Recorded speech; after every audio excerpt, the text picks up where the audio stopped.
Well, hello there, Bree James here, proud founder of Pakmag, with Nardine Collier, the founder of Collier Lawyers. How are you today? Good, thanks, Bree. How are you? Well, we're talking the steps to legally separating from your partner. So this is, it's quite heavy stuff, but, unfortunately a lot of us, my mum was a divorced woman that I was brought up by, and it's happening a lot more frequently. It's quite rare, I guess, to stay together these days. So, if you're watching this video, we really hope that these tips will help. So what are the steps, I guess, to separating? There's two sides to it, I guess. There's the financial element and the children element as well. Sure. So I guess number one is what everything's worth. So what happens there?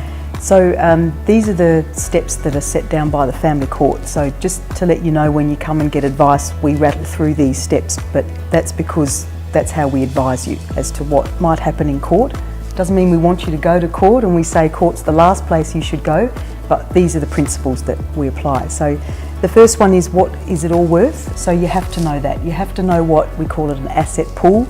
You have to know what your assets and liabilities are so that we know what figures we're talking about. So that means going off valuing your home, valuing your cars, what's in your bank accounts, what shares have you got and what are they worth, all of those other things, jewellery. Superannuation. Superannuation, yep. So getting together a checklist of what everything's worth and what you owe on it. You also need to know who owns it. So it's very important that you know whether you own things jointly or whether you own things in your own name, or whether your partner owns things in his or her own name. And just to remember that even if that's the case, in the family law setting, it's still considered a joint asset, even though the house might be in one person's name for stamp duty or first homeowners or something like that. Wow. So then it goes into how did you get it? Because it might have been a gift or given to you by your family. Yeah, so we call that contributions. And look, the longer the relationship, the more likely it's equal contributions. And also these days, the family court is looking more at just saying, you're both in this together. Sure, one person maybe went off and earned the money and the other stayed home and looked after the kids, but they are equal contributions. And so really, for most people, it will be an equal contribution. And as you said, it will only change if someone's brought an inheritance into the relationship, or they had property before they got together that they brought into the property pool. So we need to know about that as well. And then I guess the fourth thing is, what are your future needs? Because obviously if you become the primary caregiver of the children and you're unable to work, that sort of, I guess, impacts things as well. Yep, so what the court does, if a court is looking at it, we apply the same principles. We talk about a percentage. So we say, based on the past, you should each get 50%. And then we look at the future needs and see whether that should be up or down, depending on a number of things, and that is what you each earn, who's got the care of children, those sorts of things, your age, your health. So when you hear about people getting 60-65% of the property, chances are they are a low-income earner, primary carer of small children. In that case, you'd expect the court to give them more of the property because their needs are greater.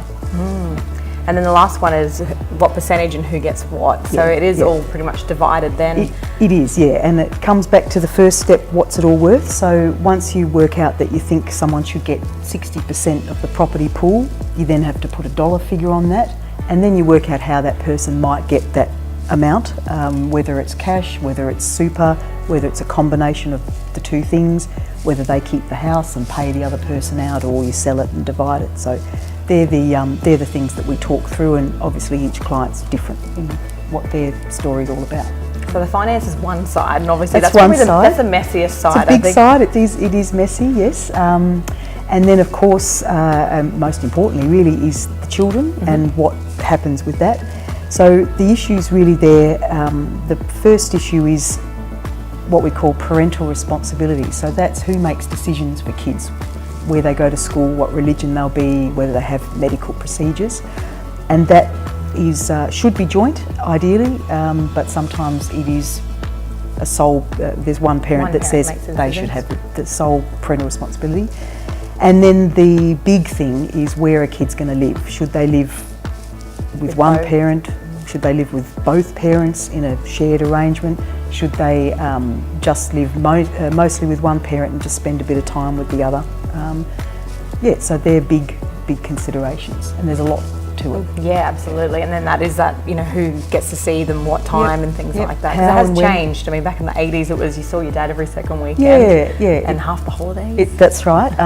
Mind you, that's still a pretty common order that the court makes, and there was a move to try and make it more equal, and the Family Law Act actually says you should look at a equal shared arrangement, but you know, for small children doesn't work very well, and so really it's a case-by-case basis.